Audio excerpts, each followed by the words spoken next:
Me encanta este cuento. Mujeres libres en un valle perdido del Himalaya.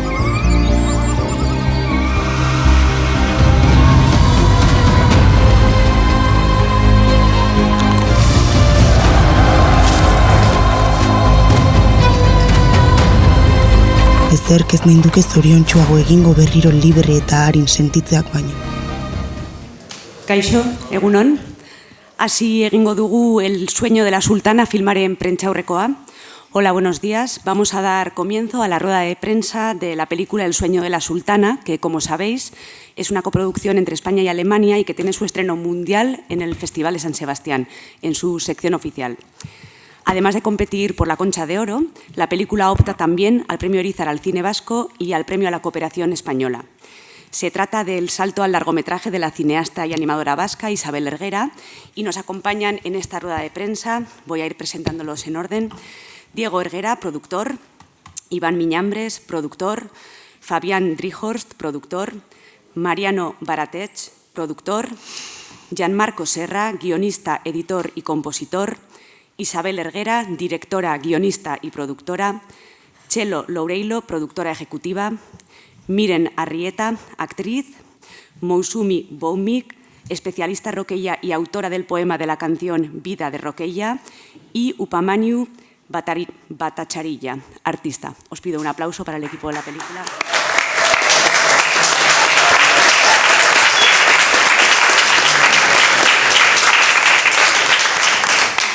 Voy a lanzar una primera pregunta y os pido, por favor, que mientras tanto después levantéis la mano para que os pueda ir dando el turno en orden. Quería hacer una pregunta a Isabel. Se trata de tu ópera prima, tu primer largometraje, pero tienes una larga trayectoria en el mundo del cortometraje. Quería saber en qué momento surge la idea de La Sultana y en qué momento te vas dando cuenta de que esta historia seguramente requerirá una duración más larga de un largometraje. Hola, Mayalen.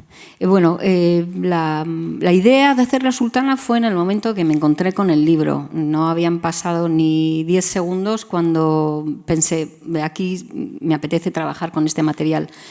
Después, poco a poco, y conforme con Gianmarco íbamos realizando los talleres que hicimos con niñas, con mujeres, con artistas del Mendi en la India, para saber la relevancia que tenía la utopía feminista que proponía Roqueya, nos dimos cuenta de que ahí teníamos no simplemente el material de reconstruir el país de las mujeres que propone Roqueya en el cuento, sino también ese viaje que estábamos haciendo nosotros a través de la India y en contacto con todas estas mujeres, que eso merecía también un espacio dentro de la narración. Así como la vida de esta increíble mujer, de Begum Roqueya Hossein, la autora. Y poco a poco nos dimos cuenta de que sí, que no era simplemente un cortometraje sobre el país de las mujeres, sino que también toda la experiencia que lo rodeaba, más la vida de Roqueya, que podía conformar eso, un largo. Aquí, en la primera fila. Hola.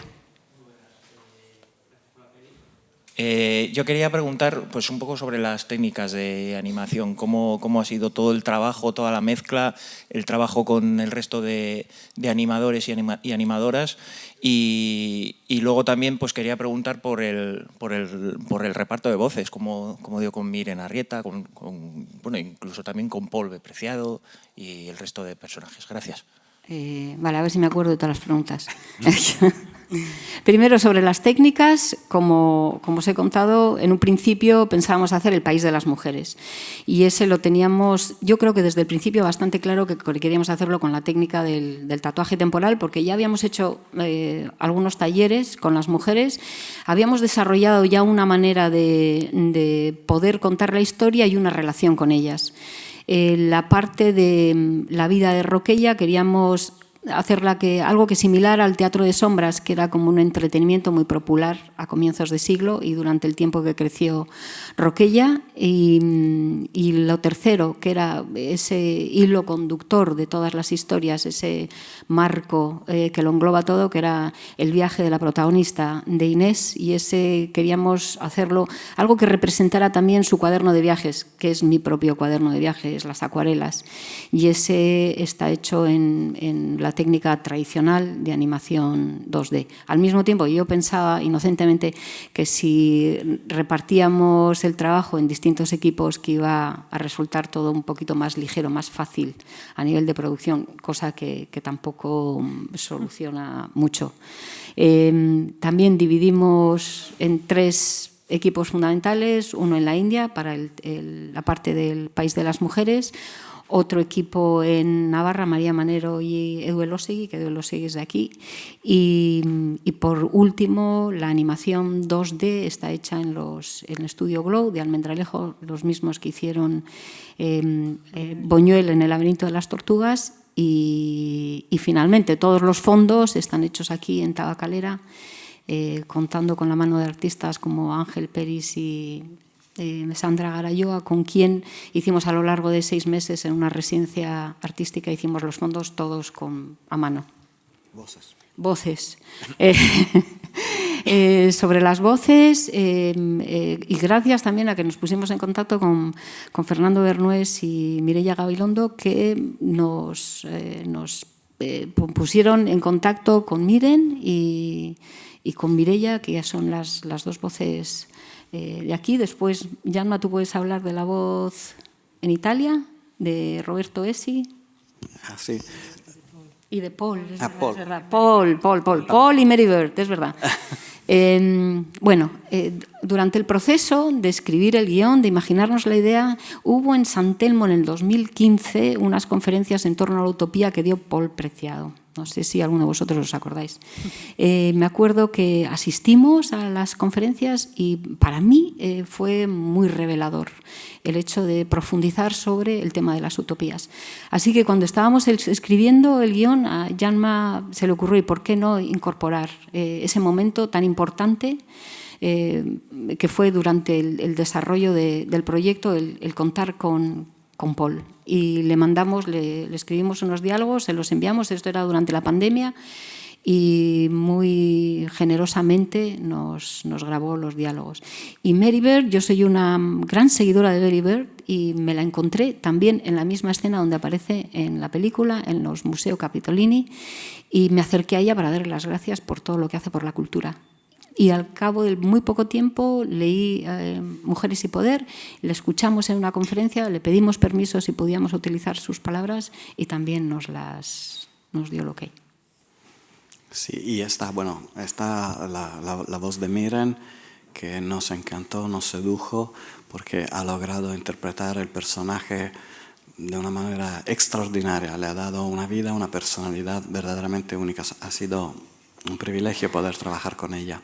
Y fue al revés, porque todavía a veces no teníamos las escenas, ella puso la voz, no conocía la película, hablábamos de los diálogos y de las texturas y de cómo nos gustaría que transmitiera ciertos sentimientos, y la verdad es que su interpretación superó las expectativas, fue extraordinaria. Después os contará ella algo más.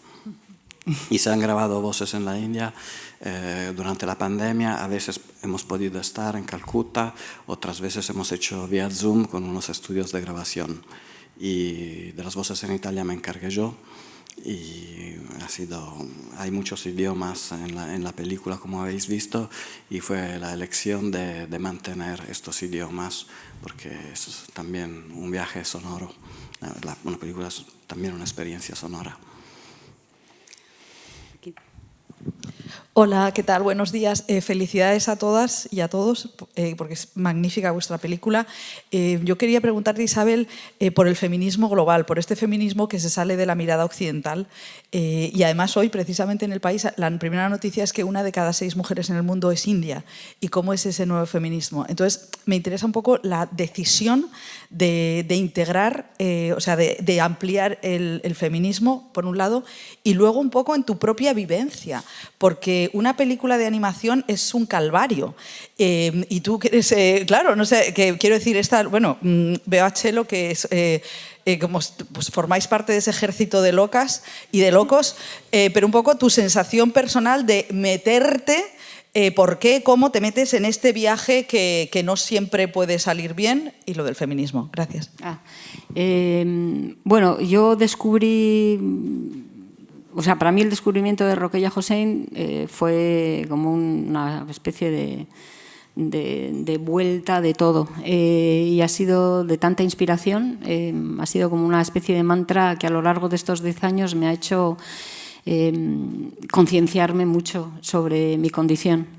Y así que ha surgido de una manera natural, y de esa misma manera natural he leído mucho sobre mujeres y mujeres escritoras sobre todo. En la India no soy ninguna experta en feminismo, tampoco en feminismo asiático, pero sí que he leído un montón, y lo que sí es que he compartido esta experiencia con muchas mujeres en la India, incluida Moushumi, incluida Sudania. Y hay algo que es común a todas, sean indias, sean alemanes, sean latinoamericanas, sea lo que sea, y es una postura común, una complicidad común ante el hecho de ser mujer. Y eso es algo que nos une, más allá de que hablemos distintas lenguas y que eso, y que seamos diferentes. Y la otra pregunta era sobre la animación. Pues mira, poco a poco. El viaje, sí, el viaje ha sido un viaje largo, un viaje con eso, muchas alegrías, con muchas tristezas, un viaje en donde la vida también se entremezcla con la ficción y que lo incorporas todo, y un viaje en el que llega un momento en el que ya no puedes echar marcha atrás, que sueltas amarras y bueno, ya estás en el mar y yo qué sé, que sea lo que Dios quiera. Llegaremos a puerto, eso es lo único que sabíamos, que en algún momento llegaríamos, aunque sí, con todas las dudas que hay, pero sí, a nuevo se puede mirar, hay que mirar simplemente a resolver, yo creo que es las dudas del día a día.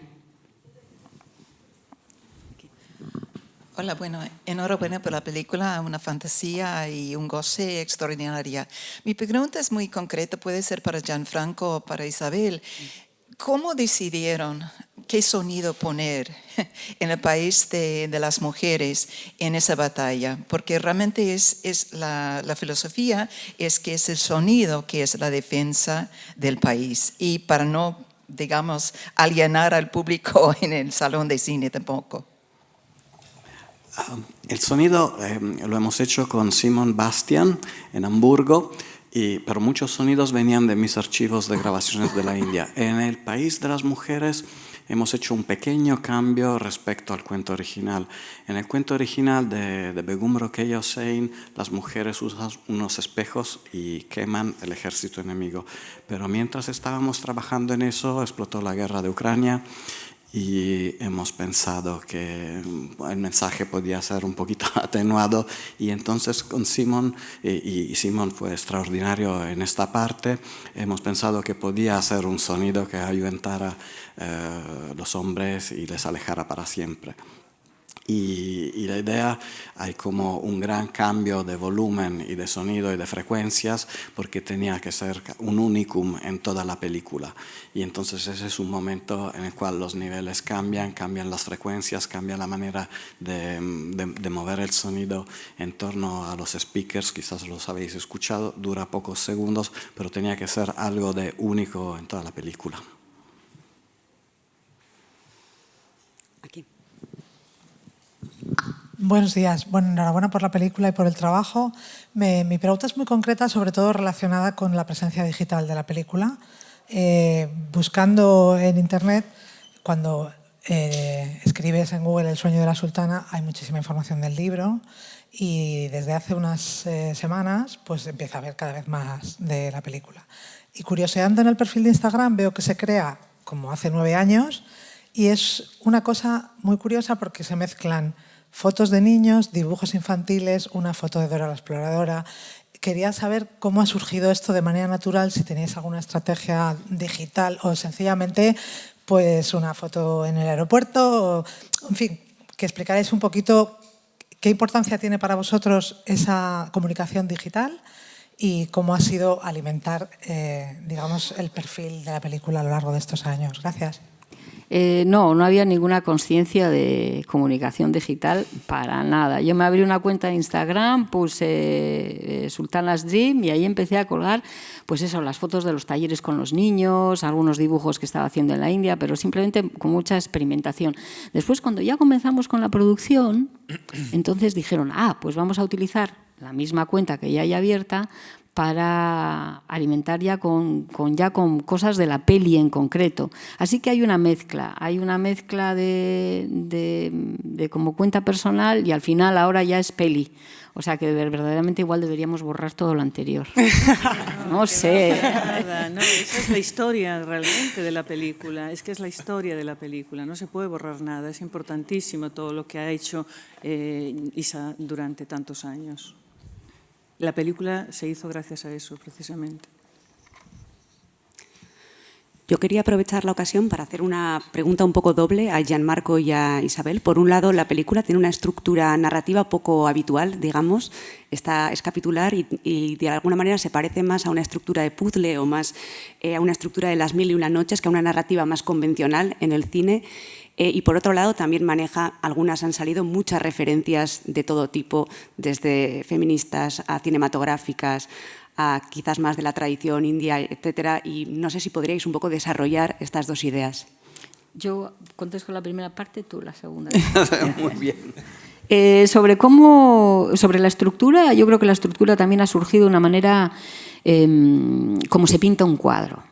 Que en un principio verdaderamente tienes una idea general de quizás los tonos que vas a utilizar, pero es al final cuando ya conformas la imagen final. Y de la misma manera ha surgido el guión, en tanto en cuanto que algunas escenas han sido primero dibujadas, primero imaginadas y después descritas con palabras, y otras lo contrario, otras primeras escritas y después dibujadas.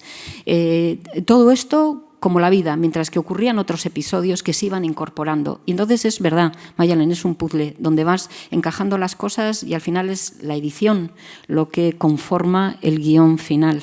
Nosotros trabajamos conforme íbamos dibujando o íbamos haciendo algunas imágenes, les poníamos una banda sonora, veíamos si funcionaba y lo poníamos con lo siguiente. Así que el guión, de alguna manera, es como la última fase final, en tanto en cuanto que la estructura la conformábamos una serie de imágenes en una línea de tiempo con el sonido, con unos diálogos. Y, Yanma, si tú quieres hablar ahora sobre las referencias. Sí. A ver si me las acuerdo. Sí, la película tiene muchas referencias, pero están como en un segundo nivel y están ahí sobre todo como homenaje a unos maestros que nos inspiraron. Y, por ejemplo, está, el plano de la ducha, el plano zenital, lo hemos sacado de Psycho, de Hitchcock, y en la música también hay una referencia a esa tonalidad. Noche americana, lo del gatito. El gatito es la Nuit américaine de Truffaut, que está toda una escena con un gato que está presente. Lo hemos puesto Sergei Eisenstein, Iván el Terrible. ¿Os acordáis? El embajador mogul, los pies que llegan enfrente y después con el meñique y la sonrisa, eso es Iván. Después está el camarero que habla en el museo, que eso sale de la Vía Láctea de Buñuel. Después tenemos, Inés vive en Apu Guesthouse en Calcuta, o sea, la trilogía de Apu del director preferido de Isabel. Vieni con noi. Después está la Dolce Vita, Marcello Vieni con noi, naturalmente está la Ciudad de las Mujeres, están los carteles del cine italiano. La película empieza con un atasco de tráfico con todo el mundo que le mira a Inés, que es el comienzo de 8:30 de Fellini. Después tenemos, por ejemplo, la Gran Muralla del Sueño de Inés Manara, unas tiras que hizo en homenaje a John Lennon. Después tenemos, Uno y Mil Silencios, cuando Inés vuelve a Donosti, es un homenaje a mi director preferido, que es Bergman, El Silencio. Claro, ella busca respuestas, pero está rodeada de silencio. Antonioni, hay una frase que le encanta a Isa, que está en la película, que es: si la gente hablara menos sería mucho más feliz.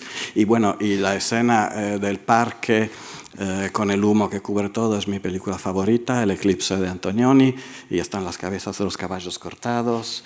Guy Madin. Y están un montón más, ahora no me acuerdo, pero sí, están como en el fondo, no son parte de la película, pero son como homenajes a maestros. Hay varios homenajes a la literatura, a la música, al cine y a todo lo que nos ha inspirado a lo largo de estos años. Hola, bueno, vuelvo a abusar un poco. Quería saber la percepción que tiene la parte india de la película. Es que no veo, o sea, no veo cómo os llamáis, lo siento, es un poco para que nos digáis. Moshumi Upa. Pues era un poco encantada. Es para que nos digáis cuál es vuestra percepción desde, bueno, pues desde vuestra percepción.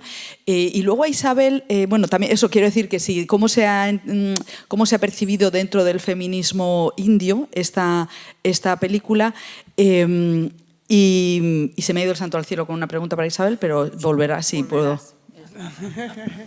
Maybe Moshumi, you can answer that. Yeah.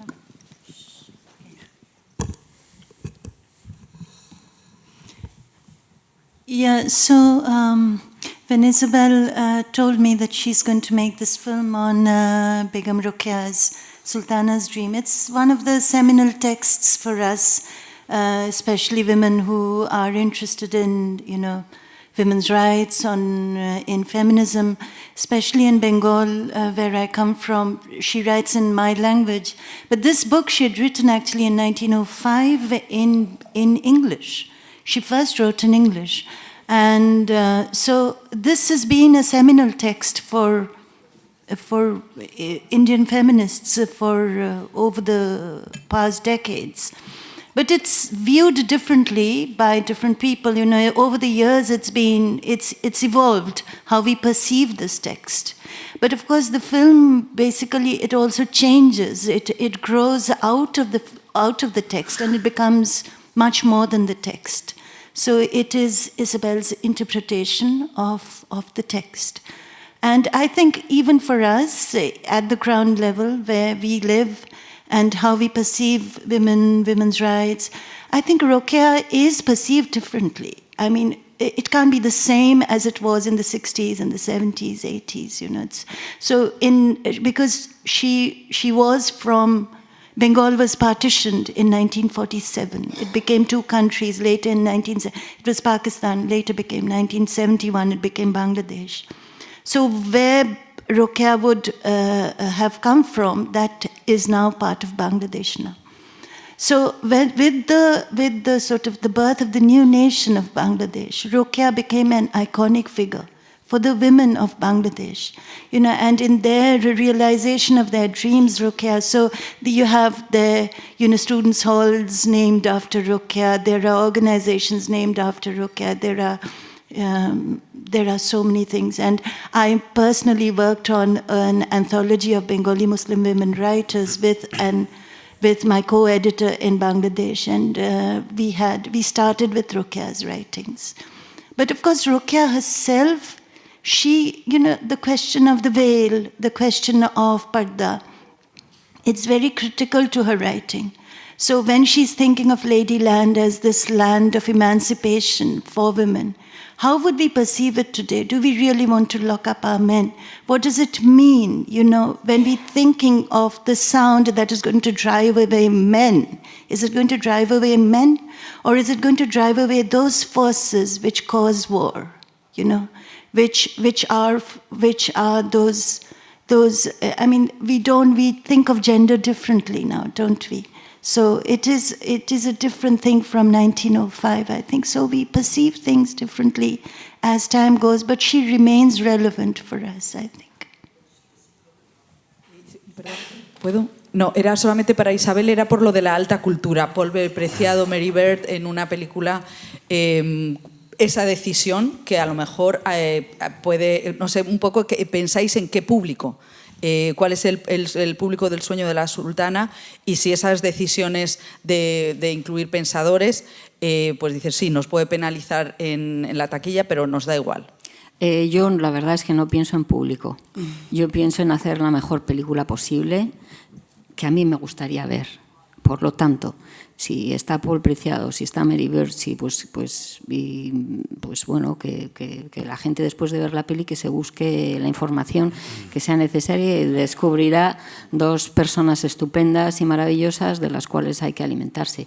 Y ya está, pero pensar en el público, pues no. Hemos hablado del complicado viaje que es hacer una película de animación y quería aprovechar que tenemos a tantas productoras sentadas en la mesa para conocer un poco su perspectiva de esa complejidad, en qué momento se embarcan al proyecto de Isabel, que además se ha expandido en el tiempo, y un poco, bueno, cómo levantan una película de animación como El sueño de la sultana. Bueno, yo comenzaría por decir que esta película es la película de la que más noes he recibido, de todas las que he producido, y os podéis imaginar por qué. Pero yo tenía clarísimo que la película tenía que ser lo que quería hacer Isabel Erguera y no otra cosa. Era absolutamente. Y para eso, pues bueno, pues tuvimos que enfrentarnos a muchísimos momentos muy difíciles, desde luego, y sobre todo porque yo siempre trato de que los directores hagan su trabajo de dirección lo mejor posible, no meterlos en los problemas, ¿no?, de la parte de financiación, pero en este caso fue difícil porque efectivamente, porque hace 10 años, como ya veis, o sea, en el 2015 estaba ya inspirándose también con Paul Preciados, con todo, o sea, eso fue un viaje muy largo y este país ha cambiado mucho porque la palabra feminista todos querían que desapareciera de la película, imaginaos. La palabra feminista, me decían que con eso no podríamos hacer nunca esta película. Y bueno, pues efectivamente, como decía María Guerra, hay algunas locas, algunos locos que a pesar de todo seguimos porque queremos hacer un tipo de cine diferente y aunque sea difícil, pues bueno, pues a lo mejor no queremos hacernos ricos, queremos sacar películas con las que nos sintamos realmente orgullosos. En ese camino hemos encontrado gente que nos ha abandonado y gente fantástica como Mariano Baratech, que en España tenemos por lo menos las regiones que podemos encontrar financiación, Mariano desde Madrid, Diego e Iván desde el País Vasco, yo desde Galicia, y fuimos encontrando. Y después encontramos a Fabian en Alemania y que fue ya el que nos posibilitó precisamente acabarla.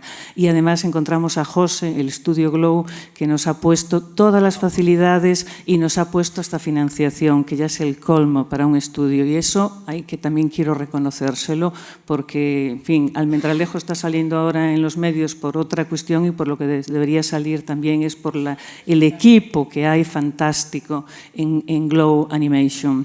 Y además, que no solamente eso, es que esta es una película muy especial y cuando hacemos películas de autor tenemos que respetar la personalidad del autor también en la gráfica. Y con Isabel también tenían que ser animadores que se adaptasen, porque es un trabajo industrial. Isabel, además, tened en cuenta que está acostumbrada a hacérselo absolutamente todo, porque los cortos son muy artesanales, pero un largo no puede ser artesanal. Y esa parte fabril de industria, pues es la que a ellos les ha costado más también entrar, pero es que si no, no había película, tardaríamos 10 años más en tenerla.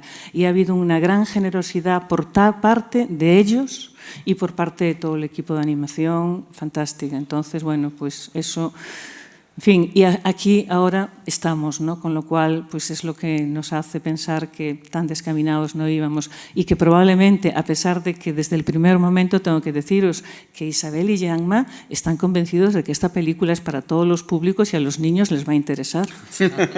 Eso es lo que ellos están convencidos, ¿vale? Entonces yo ojalá llegue también a muchos centros, como normalmente nuestras películas se trabajan mucho en las aulas y ojalá esta también valga precisamente para concienciar y para cambiar un poco de verdad este mundo machista que no hay manera de que cambie. Parece que lo tenemos muy, muy complicado. Las mujeres de todo el mundo. Aquí. Sí, yo.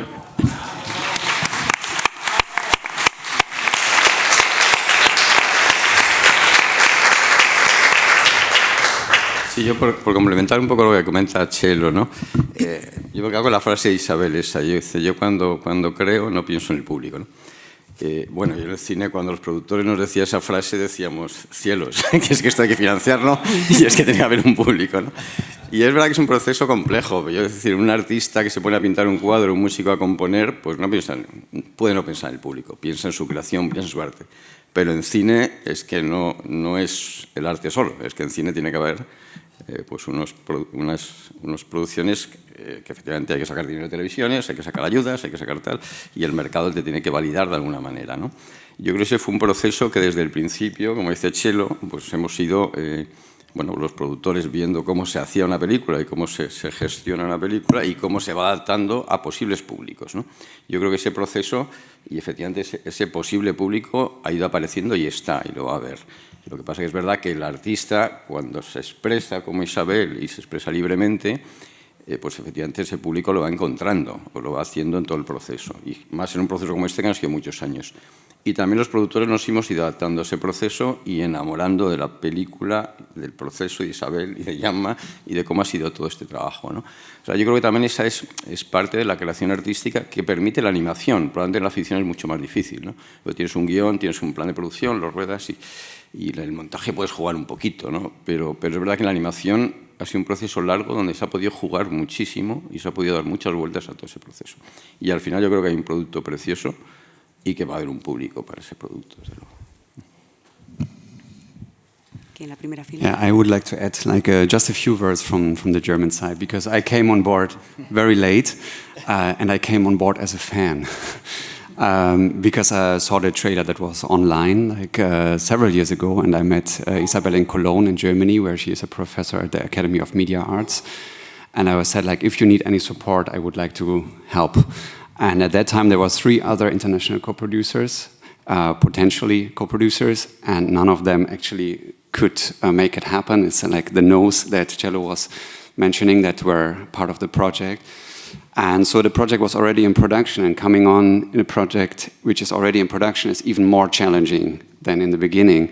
And we were actually lucky, and I would like to point that out, because a broadcaster from ZDF Arte trusted in the project, even though the screenplay was not a classic screenplay, but like the way it was, more a very emotional version of it with some beautiful drawings, and they trusted in that. And they made it happen that we could actually come on board. And yes, we got also no's in Germany, but I also believe everyone is demanding a new way of storytelling in cinema and in the movies. And I think this is an excellent example of how you can tell a story very different, and you can have an extremely unique experience in cinema. And I'm actually super happy that we can start here and that this can travel the world and find its audience. Thank you.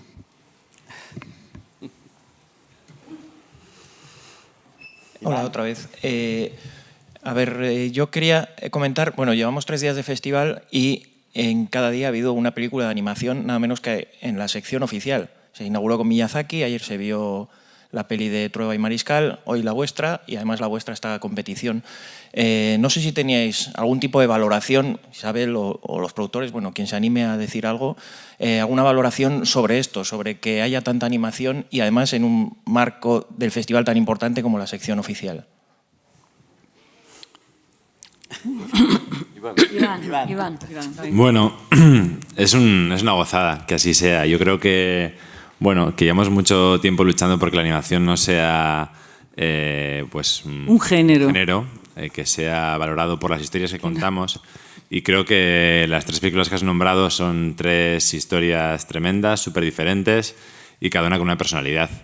Y bueno, pues me alegro muchísimo porque un festival como este de San Sebastián valore las películas no porque sean animación o ficción o documental, sino por sus propias historias, y que tengamos presencia en espacios como este, pues es maravilloso, ¿no? Claro, es que la animación realmente no es un género, nos cansamos de repetir. Yo con animación puedo contar cualquier tipo de historia, de cualquier género, drama, comedia, horror, de todo. Y es que nos valemos la manera de contarlas pues es con técnicas de animación, y la historia es lo que importa, y por supuesto que la calidad vaya en todos los aspectos, ¿no? pero es muy difícil porque lo tenemos bastante complicado, porque efectivamente muchas veces los programadores no están tan metidos en el mundo de la animación y les cuesta trabajo apostar por nosotros, pero yo creo que poco a poco, así como está pasando también con que las mujeres estamos por fin alcanzando estar dirigiendo películas de animación, porque ya sabéis, ¿no? Y la animación en España que tiene una altísima calidad también, y ahí se ve, ¿no?, que 2 de las películas son españolas y que van a probablemente estar en muchos otros festivales internacionales. Y luego también cuando comentaban por ahí antes al principio, ¿no?, que por qué animación, bueno, pues si cualquiera conozca el trabajo que ha tenido Isa durante toda su vida, pues pensar el contar esta historia de otra manera hubiera sido completamente imposible, y creo que es tremendamente bello que así sea, y creo que es un valor para la película ese despliegue artístico y bello que tiene la propia obra, ¿no? Sí, una pregunta para Isabel. Quería saber si se puede concretar, creo que he entendido que se puede decir que es una producción de 10 años, ¿no?, que has tardado en sacar adelante la película. Quería saber si se puede concretar el número de gente que ha participado, el presupuesto que habéis tenido, y luego me he quedado un poco volado con lo de la técnica del tatuaje temporal. Si nos puedes explicar en qué consiste exactamente.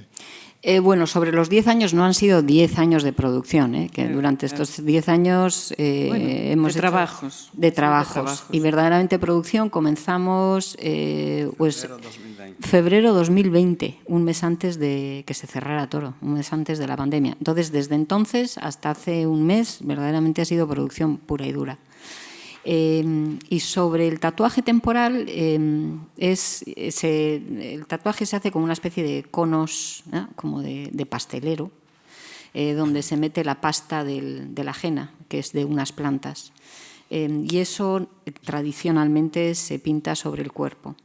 Cuando les propusimos, en el primero de los talleres, les propusimos a las mujeres artistas del Mendy que trabajaran sobre papel, al principio se quedaron un poco sorprendidas, porque la pasta es una pasta, o sea, tiene un volumen.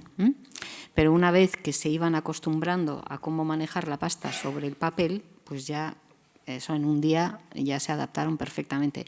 Otra cosa era sus diseños tradicionales, cómo adaptarlos a representar eso, figura humana o un edificio, o hay ciertas cosas como los árboles que se adaptan perfectamente, ¿no?, por el tipo de ornamentación que se utiliza para la decoración. Para ello hay otras cosas que había que crear.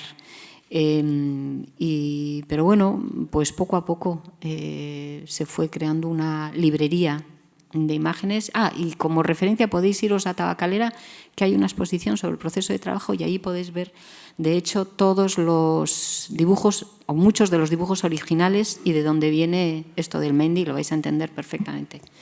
¿Y cuál era otra pregunta? El presupuesto. ¿Cuánta gente? El equipo. El equipo a lo largo de los años ha sido muchísimo.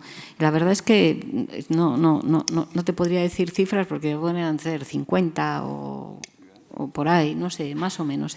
Y sobre presupuesto, que lo diga Chelo. Bueno, es que cuando hablamos de presupuesto siempre es peligroso, porque los presupuestos nuestros que manejamos es donde muchísima gente colabora de una manera casi altruista. Yo creo que todos los profesionales tienen que cobrar, todos los que han trabajado en una película tienen que cobrar, pero efectivamente una cosa es cobrar lo que se cobra habitualmente, y otra es, pues, cuando no hay presupuesto, pues todo el mundo nos apretamos un poco y tratamos de hacerlo. Entonces, el presupuesto de esta película que hemos pagado no superó los 2 millones de euros, pero el que deberíamos haber pagado, os puedo asegurar que serían como mínimo el trabajo que han hecho tanta gente y de tanta calidad, cobrando bastante menos de lo que debería. Desde luego os puedo garantizar que en Estados Unidos serían mínimo 50 millones esta película, ya os lo digo. Yo querría dar voz a Miren Arrieta, aprovechando que tenemos, precisamente ella contribuye con su voz a la película, y preguntarle cómo se prepara una intérprete para participar en una película de animación como La Sultana. Bueno, Kaixo. Pues para mí ha sido una experiencia completamente nueva, porque claro, yo vengo del teatro y de la televisión, entonces yo estoy acostumbrada a trabajar pues, con el cuerpo y con la voz, ¿no? Entonces, para mí el reto ha sido encontrar la voz de Inés. Bueno, como ha dicho Gianmarco, no fue un proceso de doblaje, porque yo cuando fui a grabar las voces no veía imágenes. Yo estaba en un estudio con el micrófono y tenía la suerte de tener las directrices de Gianmarco y de Isabel, que dicen que no tienen experiencia dirigiendo actores, pero yo me sentí en muy buenas manos y tenían muy claro lo que quería, ¿no? En cada escena, qué temperatura tenía que tener la voz del personaje, bueno, pues eso, yo me sentí como muy dirigida en todo momento y bueno, eso ha sido algo nuevo para mí, un reto, pero he disfrutado mucho y bueno, luego también cuando estaba grabando yo no sabía qué imágenes iban a acompañar a las voces que estaba grabando, entonces luego cuando he tenido la oportunidad de ver el resultado ha superado completamente mis expectativas, supongo como os ha pasado a vosotros, ¿no? Y entonces pues muy contenta y con muchas ganas de ver el resultado y en la pantalla grande también, claro. Bueno, y 3 idiomas. Claro, idiomas también. Ahí estábamos con el euskera, el castellano, sí, el inglés. Pero sí, muy gratificante para mí, la verdad. Tenemos tiempo para una última pregunta. No, solamente aclarar que es que en animación nosotros grabamos las voces antes de animar, porque la voz también nos va a ayudar a componer la personalidad del personaje. Y por eso también buscamos actores, porque no hacen doblaje, hacen realmente interpretación. Y los actores de teatro pues, son muy oportunos, ¿no?, para ese tipo de trabajo. Tenemos tiempo para una última pregunta allí atrás. Bueno, Sorionak, felicidades por el trabajo. Justamente hablabais de los idiomas, quería preguntaros sobre eso. ¿Se mezclan los idiomas de forma muy natural? En ciertos casos, como el de Inés, pues son los idiomas de su sitio de vida, pero alguno más también, sobre esa elección de mezclarlos naturalmente. Pues sí, cuando uno viaja se encuentra con todo tipo de idiomas y de alguna manera natural uno también acaba entendiendo, a pesar de que acaba entendiendo los sonidos y de eso se trata, más que de exactamente entender las palabras, es entender los sonidos. Muy brevemente ya, esta sí, la última pregunta aquí en la primera fila. Bueno, felicidades por la película, pero quería preguntar si ya hay fecha de estreno en Alemania y en otras partes del mundo. En India también, nos interesaría saberlo. En España, el 17 de noviembre, la distribuirá Filming. ¿En Alemania? So the premiere is in the film festival in Hamburg on October 5th, followed by Doc Leipzig 1 week later. And the theatrical release will be for the International Women's Day on March 8th. I think it's March 7, the Thursday, will be the theatrical release in Germany. Y el estreno también en la India, en el festival, que no sé, ¿lo se puede decir ya? Creo que sí. No sé. I think it's not. It's not official. It's not official yet. It's not official. No. Okay. We should. Pero se estrenará, sí. Pues voy a pedir un fuerte aplauso para el equipo de la película.